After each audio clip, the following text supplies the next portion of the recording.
보통 타이레놀을 많이 구매하잖아요. 사실 진통 효과만 있잖아요. 보통 생리통이 시작되시면 사람들이 복용하는 경우가 꽤 많아요. 네. 생리통이 막 시작되니까 배 아프고 이렇게 먹거든요. 안 되는 이유가 있죠.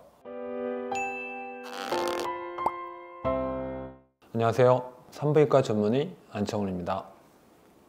자, 오늘은 많은 여성분들이 정말 매월 고통받고 계시는 생리통의 진통제 편입니다. 사실 진통제는 골든타임이 있어요. 그 골든타임을 잘 맞춰서 드시면 그 무엇보다도 생리통을 정말 빨리 없애줄 수 있는 좋은 방법입니다. 자, 진통제 내성은 없는지, 어떤 상황에서 어떤 진통제를 골라야 하는지 상세하게 알려드리겠습니다. 생리통, 오늘도 뿌리채 뽑아 드리겠습니다. 우리 몸은 매달 사실 아이를 맞이할 준비를 하잖아요. 그래서 이제 자궁 내벽을 두껍게 만들었다가 여의치 않으면 그 내벽이 이제 떨어져 나가게 되는데요. 자, 이 과정에서 자궁 수축을 하게 돼야지 자궁 안에 있는 혈이 이제 밖으로 빠져나갈 텐데요. 자, 자궁 수축으로 인해 생기는 통증이 바로 생리통이죠. 이 통증을 유발하는 원인이 바로 프로스타글란딘이라는 물질이에요. 이 호르몬이 자궁을 수축시키는 역할을 합니다. 자궁 근육이 수축이 되면서 자궁으로 가는 혈류량이 감소되기 때문에 통증을 유발하는 거죠. 자, 실제로 생리통이 유독 심하신 분들은 프로스타글란딘의 농도가 굉장히 높게 나타나요. 그럼 진통제는 어떤 역할을 하냐? 이 통증을 유발하는 근본 원인은 프로스타글란딘을 억제하는 그런 역할을 하죠. 그래서 진통제가 생리통을 잘 완화시킬 수 있는 거죠. 그럼 원장님, 저는 제일 궁금한 게 진통제 내성인데요. 생리통이 아무리 심해도 저는 진통제 내성 생긴다 그래가지고 잘 안 먹고 버텼었거든요. 네, 맞습니다. 근데 이 내성이 정말 생기는 건가요? 네. 자, 결론부터 말씀드리면 그렇진 않아요. 자, 일반적인 진통제들은 내성이 잘 생기지 않거든요. 네. 자, 우리가 약국에서 구입하는 이런 진통제들은 걱정할 필요가 없어요. 왜냐하면 여성분들이 사실 매일 365일 약을 드시는 것도 아니고 한 달에 며칠만 복용하는 거잖아요. 네. 또 아프다고 막 한 번에 뭐 5알, 10알 막 드시는 게 아니라 보통은 정해진 용량은 준수하실 테고 적절한 간격으로 이제 복용하기 때문에 전혀 내성을 걱정하지 않으셔도 됩니다. 근데 막상 약국 가면 진통제 종류가 지금 있는 것처럼 엄청 많잖아요. 많죠. 그래서 사실 뭘 사야 될지 몰라서 그냥 보이는 거를 사게 되더라고요. 그래서 혹시 원장님께서 이 진통제 고르는 꿀팁 좀 공유해 주실 수 있을까요? 네, 오늘 그 영상에서 가장 중요한 주제가 될 수도 있어요. 제가 그 증상별로 어떤 약을 선택해야 하는지 구체적으로 알려드릴게요. 자, 첫째는 다른 증상이 하나도 없어. 그냥 통증만 있다. 배가 아프고 허리가 아픈 기본적인 생리통이다 라고 한다면 프로스타글란딘 억제 효과가 있는 이부프로펜 계열의 약이 있거든요. 그것이 가장 좋습니다. 약국에서 구할 수 있는 대표적인 제품이 있거든요. 그래서 이지엔6, 그 다음에 이제 그나렌, 그 다음에 탁센, 이부프로펜 같은 제품들이 되겠습니다. 그럼 원장님, 저는 생리기간에 단순한 통증도 있는데 온몸이 좀 정말 많이 붓거든요, 얼굴까지. 맞아요. 네. 이런 경우에도 그냥 이부프로펜 계열 약물을 먹으면 되나요? 그 만약에 붓기가 같이 막 동반한다면 추천드릴 약은 좀 달라요. 자, 부종이 심하신 분들, 뭐 손발이 막 통통 붓고 막 얼굴이 많이 붓는다든지 막 이런 분들은 단순 진통제가 아닌 이뇨제 성분이 있거든요. 파마브롬이 있어요. 그게 포함된 제품을 선택하는 것이 현명합니다. 파마브롬이라는 거는 몸에 쌓인 수분을 배출하는 데 도움을 많이 주거든요. 제가 추천드리는 약국 제품은 그나렌 시리즈가 있겠고, 그리고 이지엔6 중에서는 그 이뇨제 성분이 포함된 그런 제품을 추천드립니다. 우먼스 타이레놀은 이제 파마브롬 성분이 들어있기 때문에 많이 붓거나 부종 있는 사람들은 추천을 합니다. 근데 여기서 주의할 점이 있어요. 설사가 아주 심하신 분들은 마그네슘 성분이 들어있는 거는 좀 피하는 게 좋죠. 왜냐하면 마그네슘 자체가 약간 설사를 더 악화시킬 수 있기 때문에 제품 구입하실 때 마그네슘이 들어있는지를 꼭 확인하시는 게 좋을 것 같습니다. 그리고 또 통증 유형 중에 막 배가 쥐어 짜는 것처럼 아파요. 어떤 분은 막 칼로 찌르는 것처럼 아파요. 그리고 뭐 장이 막 뒤틀리는 것처럼 막 경련이 일어나듯이 뭐 쥐어 짜는 통증이 있거든요. 이런 증상들은 사실은 진경제 성분이 포함된 약을 선택하셔서 경련을 완화시켜야 합니다. 그래서 진경제가 과도한 근육축을 이렇게 풀어주는 성분이 있거든요. 그래서 보통 약국에서는 이제 부스코판 플러스라든지 아니면 스마스 몰리트라든지 이런 제품들을 구매하시면 효과적입니다. 그 셀레콕시브에 대해서 이제 설명을 제가 드릴 텐데, 셀레콕시브는 위장 장애가 있는 분들한테 특히 권합니다. 그래서 위가 좀 불편하거나 예민하신 분들은 이 셀레콕시브를 추천을 하고 저 또한 처방을 합니다. 제 친구 중에서는 좀 흔하지는 않은데 생리만 하면 네. 계속 열이 나고 맞아요. 몸살처럼 온몸이 아프다 하는 네, 분들도 있거든요. 맞습니다. 이런 분들도 좀 많은가요? 네, 그런 분들도 꽤 많이 계시는데요. 그럼 왜 그런가를 알아야 되잖아요. 아까 말씀드린 그 생리통의 가장 중요한 원인이 뭐라고 그랬죠?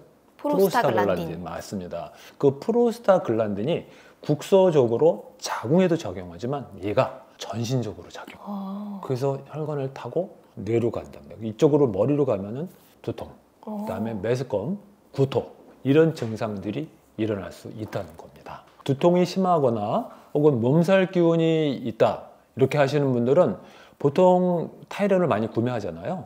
근데 타이레놀, 그 아세타미노펜 성분은 사실 진통 효과만 있잖아요. 네. 근데 이것보다는 아까 말씀드린 이부프로펜 계열 약물이 더 효과적이에요. 그래서 이부프로펜이 앞에 말씀드린 것처럼 프로스타글란딘을 억제하고 항염증 효과도 있기 때문에 더 나으실 거예요.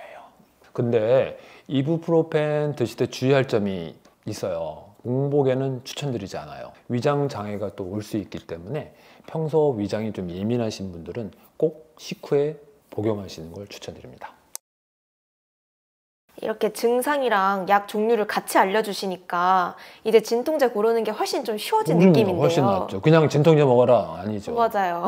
네. 근데 이제 가장 효과적으로 복용하는 방법 추천해 주실 수 있나요? 네, 맞습니다. 이게 또 중요한 오늘 하이라이트가 되겠죠. 네. 그죠? 가장 효과적으로 생리통을 완화시키는 바로 골든타임. 그 골든타임에 대해서 설명을 해드릴게요. 네. 자, 보통 생리통이 시작되시면 사람들이 복용하는 경우가 꽤 많아요. 네. 생리통이 막 시작되니까 배 아프고 이렇게 먹거든요. 안 되는 이유가 있죠. 왜? 자, 아까 말씀드린 그 생리통 자체가 프로스타글란딘이 원인이라고 그랬잖아요. 네. 우리는 프로스타글란딘이 나오기 전에 약을 먹어야 됩니다. 생리통이 바로 시작되기 전에 약을 먹는 그 골든타임이 중요한 거죠. 자, 근데 만약 생리 시작되기 전에 복용을 못 하셨다고 하면 통증이 더 심해지기 때문에 얼른 먹는 것도 이제 방법이 되겠고, 그리고 진통제 복용하실 때는 규칙적인 간격을 두고 유지하시는 게 좋거든요. 그 이유는 이 프로스타글란딘이 다시 재합성되는 것을 막기 위해서 규칙적으로 드시는 것을 권합니다. 그럼 규칙적인 간격은 얼마나 규칙적으로 그 간격을 유지하는 게 좋은지 권장하시는 간격이나 횟수가 있으면 제가 말씀 듣고 바로 따라해 보겠습니다. 네, 복용 간격은 6시간에서 8시간 정도로 유지하는 것이 가장 좋습니다. 뭐 필요하면 하루에 3회, 4회까지 복용 가능하시고 그 이상은 추천드리지 않습니다. 그러면 한 11살에서 12살 정도부터 보통 초경을 시작하잖아요. 네네. 그때는 그 친구들이 나이가 좀 어린데 어머니분들께서는 그 아이들이 아파해도 이 약을 먹어도 되나라는 걱정을 굉장히 많이 하시거든요. 그런 질문을 상당히 많이 하는데, 처음에 초경이 시작했을 때 그냥 그 상태로 방치해서 진통에 대해서 안 좋은 경험을 쌓게 되면 계속 초경에 대해 두려움을 많이 겪을 수 있거든요. 통증이 아주 심해서 아기가 막 학업을 못하거나 정말 너무 힘들 그런 경우에는 그 이부프로펜 정도를 킬로그램당 한 30에서 40ml로 좀 낮춰가지고 2번 내지 3번 정도 그렇게 복용을 시키는 걸로 되어 있습니다. 진통제로 잘 조절되지 않는 통증이 있으면 완화시킬 수 있는 또 다른 방법도 있나요? 네, 맞습니다. 진통제로 저희가 처방을 했는데 조절이 안 되는 케이스도 굉장히 많은데요. 이런 경우에는 이제 호르몬제를 시도해 볼 수도 있죠. 그럼 호르몬제 써야지라고 이제 많이 궁금해 하잖아요. 그 원리를 알아야겠죠. 처음에 원인을 이제 얘기했을 때 그 프로스타글란딘이 생리양하고 비례한다고요. 네. 다시 말해서 생량이 많으면 많을수록 프로스타글란딘이 더 많아지는 거예요. 그러면 생량을 줄이면 프로스타글란딘이 적어지니까 생리통이 적어진다. 그런 논리가 성립이 돼 있잖아요. 네. 그래서 호르몬제를 이제 쓰게 되면 결국은 배란을 억제해 가지고는 프로게스테론을 낮추거든요. 프로게스테론을 낮추게 되면 생리량이 줄잖아요. 그렇게 되면은 프로스타글란딘이 떨어지기 때문에 생리통에 효과적일 수가 있다. 그러면 이 경구용 호르몬제는 병원에서 처방을 받아야지만 먹을 수 있는 건가요?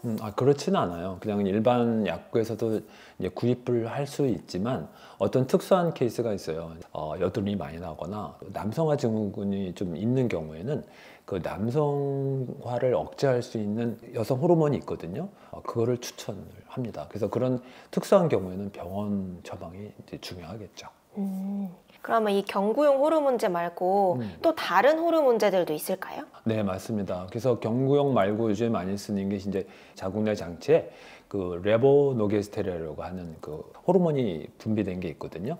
그거를 이제 삽입을 해두면 걔네들이 프로게스테론 효과가 있거든요. 그래서 결국은 배란을 억제하고 또 자궁 내막을 얇게 만들잖아요. 그 생리양을 확 줄일 수가 있잖아요. 그렇게 되면 결국은 프로스타글란딘이 낮기 때문에 생리통에 효과적일 수밖에 없다. 호르몬제를 썼는데도 힘든 케이스도 있거든요. 그런 경우는 이제 진통제하고 호르몬제를 이제 같이 쓰는 경우도 있습니다. 이렇게도 안 되는 아주 중증으로 아주 심한 경우가 있거든요. 그런 경우에는 뇌에서부터 나오는 호르몬 자체를 그냥 차단시키는 그런 주사도 있거든요. 그래서 그런 주사를 쓸 경우에는 단기간에 써야 되고 장기간 쓸 경우에는 골다공증이라든지 무골경 그리고 안면 홍조가 있을 수 있기 때문에 저용량의 호르몬도 같이 써야 됩니다.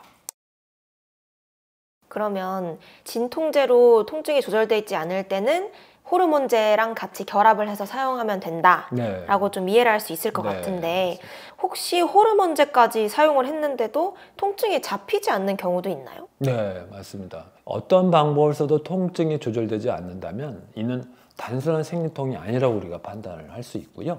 이런 경우에는 어떤 골반 내 여성 질환으로 인한 생리통이 아닌지를 반드시 확인을 한번 해봐야 되죠. 그래서 이걸 우리가 2차성 생리통이라고 하는데요. 아무리 진통제를 써도 통증이 잡히지 않고 그 통증이 일상생활을 너무 방해한다. 이런 분들은 반드시 병원에 가셔서 검진을 받으시기를 권합니다.